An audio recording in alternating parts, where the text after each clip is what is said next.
were demanded of the Israelites. We've seen them in their place with the high priest and the priesthood. We're getting a feel of that and realize that in Christ, every one of the concepts of the sacrifices, peace offerings, even the idea of sin offering, trespass offerings, we've looked at the distinguishing characteristics. What the concept is that Jesus has fulfilled that. As we'll see in the peace offerings, as we're looking from the peace offerings, we'll have the wave offering and the heave offering and all of those vows and thanksgiving offerings from the peace offerings. What was that? It was a free will offering that one offered, but there was the concept of fellowship. God would get his portion, the priest would get their portion, and you would take home your portion. Priests were obligated to partake of that portion in the temple area, the tabernacle, but you could do that at home. And so there's the fellowship. We know about sin offering, but trespass offering, we have robbed somebody of something, so we may have to pay it back if it's something that can be paid back. And so there was the distinction between, well, trespass and sin. There's about the same thing. Well, yeah, they're transgressing God's law, but they were distinguished in that manner. So there's the idea of paying the price and being the offering for sin. Jesus indeed did that. And he fulfilled every one. The whole burnt offering. Why was it whole burnt offering? It was totally dedicated unto God. And Jesus in Hebrews especially will set forth the fact that I came to do thy will, O God. And you prepared a body for me, and I fulfilled that. He was totally dedicated to God. He's the whole burnt offering. He's the peace offering. He's the trespass offering. He sums it all up. So it is a wonderful thought. It is a wonderful thought. What got me there is all of us will be, well, we've been studying the sacrifices. And what a blessing. We're not having to bring those distinctive sacrifices today as we come in the presence of God. Jesus is our sacrifice. Once and for all. And he fulfilled all of those where the blood of bulls and goats could not take away sin. He did. He's the high priest. We don't have to have a new high priest after one dies. Due to his resurrection, we're able to have that. So there's a reason for studying these, and we're looking at detailed study in Leviticus. Sometimes that gets a little laborious, but I hope we can understand some distinctions. And question number 10, we have a question that deals with a distinction that we're looking at. And so what distinguishes the wave offering from the heave offering? And we got into that last week. I think Danny Cecil brought, before we could get into it, he brought up the point that wave might be doing this way and heave doing this way. Well, I think he's very right. But how do our babies say bye-bye to us? They wave, don't they? Don't they do this thing? I never see, hey, bye, Dad. They wave bye-bye. Well, why isn't that the wave offering? That's the heave offering. So we began to see how these things set forth. And what we're looking at in Leviticus, the 7th chapter, is that when he opens up in verse 14, and it shall be, he shall offer 1 out of each oblation for a heave offering unto Jehovah. It shall be the priest that sprinkleth the blood of the peace offerings. And so when we see that introduction heave offering, we want to go to verses 28 following and understand, well, what was that? He brings them both to our attention. Let's read the text. Jehovah spake unto Moses, saying, Speak unto the children of Israel, saying, He that offereth the sacrifices of the peace offerings, so from that grouping of peace offerings will come these. Unto Jehovah, peace offerings unto Jehovah, shall bring his oblation. And we looked at that word, korban. We see in the New Testament, well, I was dedicated this to God. It was korban. It's my oblation. And I can't take care of you, Mom and Dad. And Jesus gets with that hypocrisy as well. But he says, you'll bring his oblation unto Jehovah out of the sacrifice of the peace offerings. He says, his own hand shall bring the offerings of Jehovah made by fire, the fat and the breast shall he bring, that the breast, not the fat, that the breast may be what? Wave. Come on, we're going to go this way, okay? We're going to do wave before him. And it'll be for a wave offering before Jehovah. And the priest shall burn the fat. That's why I said it's not going to fat. Fat always is offered unto God. That's his bread. That's his portion. And the breast shall be Aaron's and his sons. There's the fellowship concept. Aaron is going to, and his sons are going to be able to partake of the breast of that animal. We'll see the consecrated animals around, as we'll get into chapters 8 and 9, for the high priest. But when that was, it was the ram, but it was the breast. And the right thigh shall he give unto the priest for a heave offering out of the sacrifices of peace offerings. He among the sons of Aaron that offereth the blood of the peace offerings and the fat shall have the right thigh for a portion. So that right thigh on the animals is his shoulder.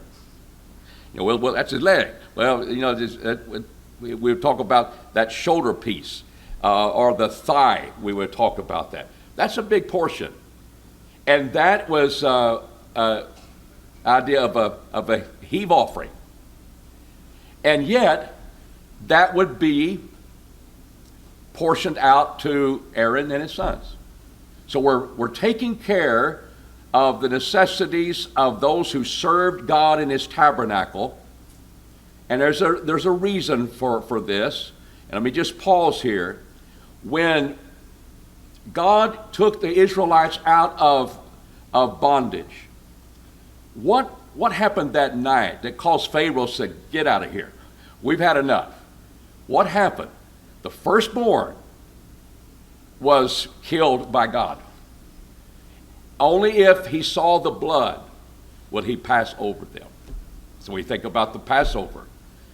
And we realize that, well, that was the case. And what he would do, and we don't have time to look at, but we'll get into Numbers as we go through these, the Pentateuch. We'll get through Numbers, and we look at a lot of part of Leviticus and Numbers. You realize because the firstborn belonged to him, now the Israelites' firstborn belonged to him. And that's why the shekel was paid. But there's something that comes between that. Why did he choose the Levites to be the priesthood? You remember when Moses brought down the stones and he saw what was happening in the camp, and they were worshiping, bowing before and having orgies before the brazen bull that they made? What happened there? God said, gird your sword, and you kill your brother, you kill your relative because of this. Who stood up and did that? The Levites. That's the tribe that did that. How many people were destroyed in the Twin Tower? We kind of round that off. We think about it every year. How many of our citizens died that day? About 3,000? That's how many they killed. 3,000 with a sword. Whoa, that would grab your attention, wouldn't it? It did. And there's a connection there of being one who will stand up. Who's going to be on Jehovah's side is what Jehovah said. And the Levites stood up and did it. They became the Levitical priesthood. And there would become, out of Aaron's lineage, as we begin here, the idea of the high priest. They would die. They would have to be replaced. Jesus is a high priest now. It doesn't have to be replaced. But there comes this firstborn. Well, what you see with the Levites, when God says, I want to take the firstborn, the Levites were going to take care of that. But they had a little over 2,300 some odd, or 2,200, I think 73. That's all they had. And that wasn't enough when they numbered all of the males a month older. And so that's why the shekel came in. So what they could not do with the Levites belonging unto God, they would pay with that shekel, and that became what they did when Jewish boys came of age, they'd pay the half shekel. And we see that in the New Testament. But all of that was connected with the firstborn belongs to me. And now the priesthood, which is representing the people, and the half shekel was paid so you could redeem your firstborn. You wouldn't have to kill them unto God. The Levites took that place. Why did they do that? They stood on God's side when he was demanding that those people be punished. And so we come now to what of that Levite tribe was dedicated unto God. We're going to look at chapters 8 and 9, and we'll be seeing that's Aaron and his sons, and they're going to be consecrated unto God. And so here, as we've already seen in these verses, this lesson 4 was not just a repeat of chapters 1 through 4. There was something that was there, and the difference is this is really for the priest to understand. This is where they come on the scene, and what the Jews knew as about the sin offering and the trespass offering and the peace offerings that we saw talked about and described in these first 4 chapters.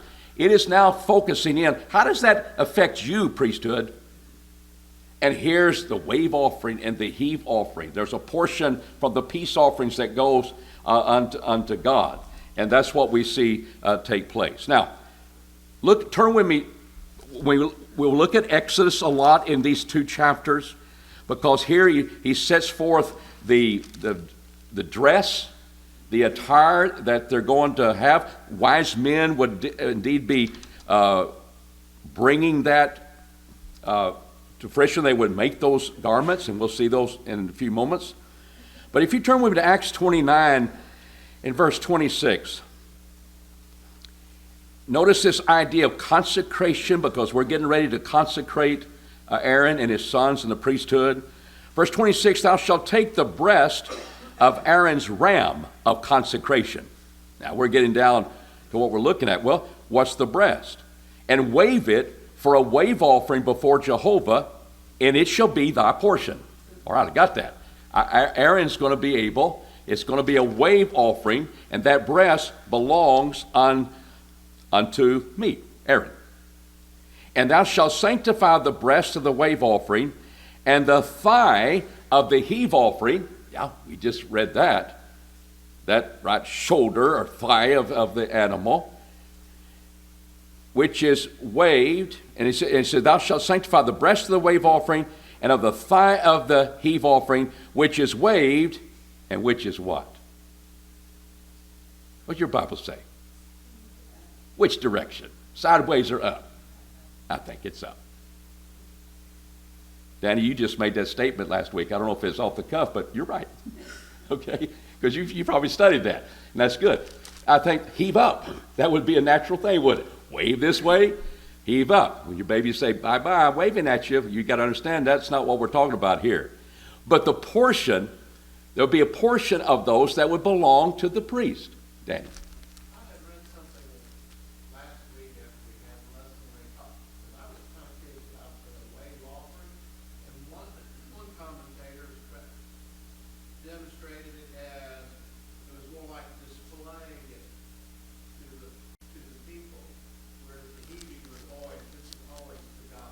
That's right. And they would you say the word displayed to the people? Yes. And we'll see in the details, they'll put a lot of items up on the hands of Aaron, and then they would then burn it. They would present it, but burn it. It would all belong unto God. But here's portions of that, sometimes which would be, especially in consecration, will be for Aaron and his sons. But the heave offering is heaved up and waved. So that's out. We're displaying that. We're having that. But even that displayed to people, the priesthood would get portions of that. So there's this concept of fellowship, sharing together of the sacrifices, and that's what would take place. Verse 28, and it shall be for Aaron and his sons for their portion forever from the children of Israel, for it is a heave offering. It shall be a heave offering from the children of Israel of the sacrifices of the peace offerings, even their heave offering unto Jehovah. So from the peace offerings, which were voluntarily given, and in the times of consecration, they had to do that with Aaron and his sons. Moses would participate in that. You had this. So just by the motion, we kind of make a distinction that way. But if it's heaved up unto Jehovah, and it doesn't say that about the wave offering, even though it's presented before God and before the people, and they would have a portion of that too. What's a concept that makes it different? Here's one that makes sense to me, and I offer it to you. Turn with me to Numbers, and we're dealing with in chapter 6 of Numbers, we're dealing with the Nazirite. What a Nazirite, we talk about a Nazirite vow. During the time in which they have made a vow unto God, their hair was not to be cut, they're not to eat the grape, they're not to drink the fruit of the grape. They drink grape juice. But when that vow was fulfilled, there were things that would take place that he would offer. And we come to Numbers, the 6th chapter, and in verse 19, the priest shall take the boiled shoulder of the ram and one unleavened cake out of the basket, and the one unleavened wafer, and shall put them upon the hands of the Nazirite, just like we'll be seeing with the priest. After he had shaven the head of his separation, as he separated himself under that vow, he was not to cut his hair, and the priest shall wave them for a wave offering before Jehovah. This is holy for the priest, together with the wave breast and the heave thigh. And after that, the Nazirite may drink wine, may drink the juice of the grape. Wave offering, heave offering. Well, I can see the wave offering, and he's offering that, but it's a heave offering of the thigh. And we're going to realize, what is it? Because you belong to me, God is saying. At that point of when you had that vow, you belong to me. And therefore it is a heave offering that you're presenting unto me, that you fulfilled your vow. The priest, they belong to me. And these things that the priests are going to share in, and here is a Nazirite. He's not a priest necessarily. He's just a regular individual, but he's treated like one that is going to be offering these sacrifices. But the heave offering is dealing with, why could it be a heave offering and a wave offering? Why does that all happen with the Nazirite? He belonged to God, and he needed to fulfill his vow, or we'd be robbing God of something that would belong to him. And I think this heave offering and the idea of sending it straight to God is realizing that's the concept. And that here is a wave offering that indeed he's going to share in for all the people, maybe declaring unto them that, but this was very in particular understanding that these people belong to me. And that's why in the consecration, he's going to have both of them. The priest is going to realize that you belong to me, and this is how the people would take care of them. Now, what's interesting in these heave offerings, that people would have to pay a tithe of their heave offering, and the priest would have to pay a tenth of that. The Levitical priesthood would for the priest. Indeed, trying to taking care of the needs of the people that are consecrated to God in a special way, as the priesthood is. So, heave offering, not only the motion, but the concept is that here's something that is uniquely at this moment connected with God in a special way. Nazirite vow, that's why I go there. But they're found, and they're seen here in our study of Leviticus. It just kind of comes up in verse 14 before we see it in the idea of the consecration from the peace offerings for Aaron and his sons in the latter part of the chapter. It just comes up. And you'll find as you read through Leviticus, I hope that concept will be there It won't be something, well, I know wave offering, heave offering. I know what that's about. Why was it a distinctly a heave offering? And I think you'll be able to understand that concept.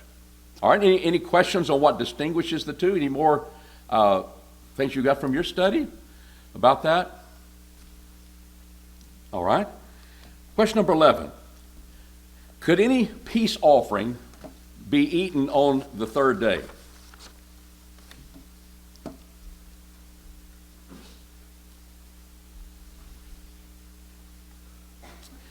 So let's put it in context. Verse 15 says, the sacrifice of his peace offerings for thanksgiving. So out of this fellowship concept of peace offerings, there's a sense, well, thanksgiving. That was voluntary. That's just what I'm thankful. I'm going to offer this as a thanksgiving. This oblation shall be for thanksgiving. It shall be eaten on the day of his oblation or his offering. He shall not leave any of it until the morning. But if the sacrifices of oblation be of a vow or a free will offering, so I'm under the restrictions, I've got to pay that vow, but it may be a free will offering as well. It should be eaten on the day that he offered his sacrifice. On the morrow, that which remaineth of it shall be eaten. So I got the next day. I'm talking about third day in the question. But that which remaineth of the flesh of the sacrifice on the third day shall be what? Burnt with fire. Now you don't want to eat any burnt. It's going to be consumed. You're not going to eat that. And that's the important part of that. It shall be burnt with fire. If any of the flesh of the sacrifice of his peace offerings be eaten on the third day, it shall not be accepted, neither shall it be imputed unto him that offereth. That God, I am offering this and, as a vow, and he says it's not going to be accepted. You're not going to be accepted of that. It shall be abomination, and the soul that eateth it shall bear his iniquity. And so there's a very important consequence if you did that on the third day. So the answer to that question is, could any peace offering be eaten on the third day? Next day, second day, not the third day, right? You couldn't do that. Now, let's go to this crafty woman that we see in the wisdom literature. When wise man sees a young man going to his death because of the sexual attraction to a woman he had no right to, listen to how she disarms him. I mean, she was impotent, the idea of a kiss that was strong, that was, I'm flattering him, I've been looking for you, and he's being led along, as we see, to the slaughter. And that her husband is not in town. And she says in verse, I want to, let's just look how she brings him around. Verse 13. So she caught him and kissed him, and with an impotent face said unto him, sacrifices of peace offerings are with me. You know, well, I know. She took it home. Part of it goes to God. Part of it goes to the priest. What kind of peace offering was it? What's the second part of verse 14? I paid my vows. And therefore she's going to be able to partake of that. Therefore came I forth to meet thee. I want to have fellowship. I want to share with you. And this boy is a Jewish boy, he understands that. And he says, I sought thee diligently to seek thy face, and I found thee. Why? Because I can't eat this on the third day. It's got to be now. And I've spread my couch with carpets of tapestry. He appeals to the sight. But she takes away the danger and said, it's got to be done now. My husband is out of town. He's going to come back. That's not a problem. But this would be an issue. This is a spiritual inroad into sin. I made a vow. What does Leviticus say? If you couldn't eat it on the third day, or you would be guilty. And you shall bear, whatever the consequences are, you shall bear your iniquity. That's a sin. So don't let me delay. Come enjoy this with me. There's that fellowship aspect of that sacrifice. And that was one of the ways she got to entice him there. From a religious standpoint, what's happening in Corinth? There are priestesses that are prostitutes, pagan idolatry, orgies in the name of religion. And that took place. Well, here is a lady that comes out of her house, husband's gone, and she's going to bring this young man down, and does that with the religious aspect of it. That doesn't make any sense in Proverbs if you hadn't studied Leviticus. You may get a commentary, but you can see, you put yourself in that young man's position, you say, well, that makes sense. She's flattered him already. That makes sense. And he could give in to his lust too. But it was not to be eaten on the third day. That was to be burnt. It was over with. And there was that connection with God and connection with somebody else, as the priest had theirs as well. All right, question number 12.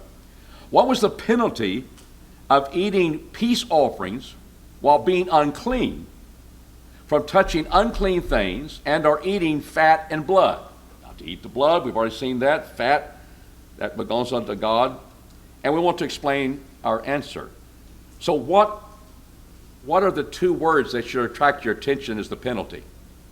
If you, in an unclean state, maybe you touched a dead body, or you touch an unclean animal, and you partake of the sacrifice, of the peace offering that's being made.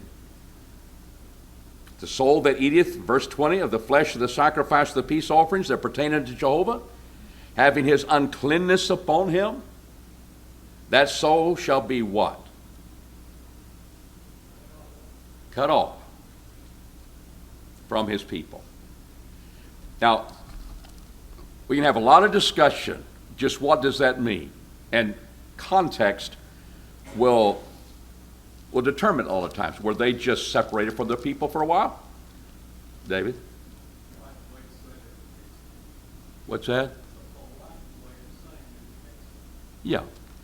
But sometimes, I'm offering, there'll be some context that you might be debating that. You're cut off. Leper, killed? He was cut off from his people for a while.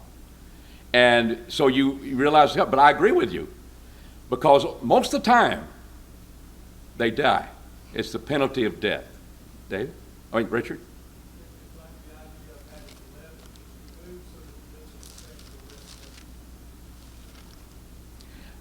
That's true too. We don't kill people today, though, do we? We separate our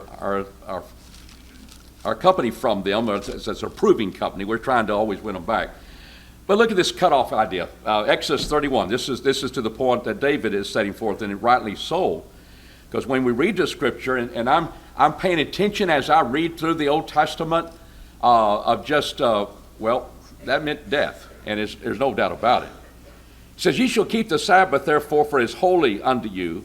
Every one that profaneth it shall surely be put to death. For whosoever doeth any work therein, that soul shall be cut off from among his people." Can you make it any plainer? The context will determine just how strict that is. And so I want to see just how many times that might not be execution and death. But most of the time it is. So that's the worst scenario that you could have, but it is indeed definite. If you don't keep the Sabbath. And what happens to this man that is picking up sticks among them? And they put him in jail. They didn't know what to do with him yet. Well, got to kill him. And all he was doing was picking up sticks. Well, what would you do in picking up sticks? You're probably going to start a fire. And that would be the idea of working. So they just saw him picking up sticks. And what happened? God, through the judges, he'll be executed. He'll be executed. He was cut off. First of all, it was jail time, but being cut off was execution there, because he violated that, because God told him not to pick up sticks, and he violated that. So there's a sense of that penalty is, I think, death most of the time. Be cut off from among your people. You're going to the grave. And that's how serious it was. And we're going to be looking at, in chapter 10, this is preparatory things to say, well, this makes sense over here. Why didn't Aaron partake of the sin offering when he's supposed to? And why didn't he's supposed to partake of that. Why did he do that? And Aaron's answer will be kind of this way, and it pleased Moses. It pleased Moses. But he's the one that condemned him at first. So we'll deal with that little problem in chapter 10. We'll try to make sense of that. From where did God give this law regarding the offerings? We're kind of coming to a summation of all this detailed, difficult work that we've been doing and trying to understand the sacrifices, how they're distinguished from one another, how they unite with one another unto God. But we seem to be coming to a summation here. Verse 37. This is the law of the burnt offering, of the meal offering, of the sin offering, of the trespass offering, and of the consecration. That's why in chapter 6 and 7, we're looking at these detailed things that would apply to Aaron and the priesthood. It wasn't just repeating chapters 1 through 4, because he brings them all together now. But that consecration, what belonged to Aaron, the wave offering, the heave offering. Chapter 7, the skin belongs to you, but there's going to be times that the skin's not going to belong to them. But that would pertain to the priest. And that's why we have these. So he brings this all together. And he says, which Jehovah commanded Moses, where? My question is just where? You got it? Mount Sinai. We're still there. We haven't started yet. We're going to be told the wise men that God gifted to make the garments and all the things that were going to take place, they're still there. And it's part of the law. And he says, in the day he commanded the children of Israel to offer their oblations unto Jehovah in the wilderness of Sinai. To me, that's just kind of, I can breathe. And I could say, I could be happy that all these sacrifices were commanded from Mount Sinai and they were offered unto God, and I would never study any more about it. But you'd be robbing yourself of what God's revealed. You'd be robbing yourself of really appreciating an angle about Jesus Christ that a lot of people don't want to bother with. I do. If something has been revealed from God, I want to know about it. And I think you do too. But that's why we're doing detailed stuff. But it's kind of nice to, all that detail, I got all the offerings there. He could partake of all of them. The priest could partake of all of those. But what would be the difference? When could they not partake of the burnt offering and so forth? Skin belonged to him. But the flesh, when the blood was brought inside where? Inside the holy place. And we'll see that in Leviticus 16 on the Day of Atonement. But anytime the blood was brought inside the temple, the body was taken outside to be burned totally. You did not partake, you didn't eat that. When the blood was brought inside. When the blood was just applied to the altar outside, the altar of burnt offering, there are times when they could partake of that. And every one of these peace offerings, it's 5 that we're looked at here, would be, not peace offering, but all the offerings. They could do that, but that would be the difference. That would be only the exception. And it's always going to be that way. When they bring the blood inside the tabernacle, here's the altar of incense standing before and sprinkling before, probably on the floor, before the curtain of what divided the Ark of the Covenant and God's presence, which only a high priest could go into. Blood was sprinkled there, cleansing the people. and cleansing the altar of incense, the altar of burnt offering out there. When that was taken inside, you're not going to partake of the beast. It was all taken outside to be burned and consumed. Where was Jesus crucified? Outside the city. What was his blood cleansing? What went when Jesus was crucified? Thank you. Crucified. What split asunder? The veil, and it was from top to bottom. No man got there on the bottom and said, well, let's rip it up to the top. It went from top to bottom. God did that, opening the way. And the Hebrew writer will speak of that, opening the way of access unto God through Jesus Christ and his flesh. And it was all cleansed. And now we can be standing before God justified by the blood of Christ, that one sacrifice for all. But all of that was set forth. And God is just preparing our minds for Jesus. And when you study this, you will appreciate so much Jesus Christ, God's wisdom. And looking at little details, we want, well, am I chasing that rabbit that's going down a hole that doesn't make any difference? And you have to determine that. But these are significant, and the priesthood is significant before God. That's why there's indeed that belonging to God. There is a heave offering unto God, and yet Aaron gets to eat it. Unto God, Aaron gets to eat it. You're taking care of something that really belongs to me in a special way. So that kind of sums up the lesson 4 and lesson 5.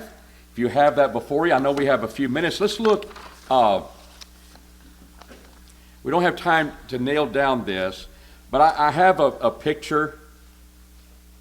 That's just a picture of the high priest and his garments. You notice in your outline here, there's Aaron and his sons, there's the garments for the priest, there's anointing oil, there's a bullock of sin offering, 2 rams, one for burnt offering and one for consecration. That should not be something that's, I don't know what all that means. There'll be one for consecration, what we're about to do, basket of unleavened bread, and there'll be the whole congregation assembled. And let's just answer question 1, if you can. What was the difference in what was the differences in the dress of Aaron and that of his sons? And I look at Leviticus 8, verses 1 through 5. They're gathered together.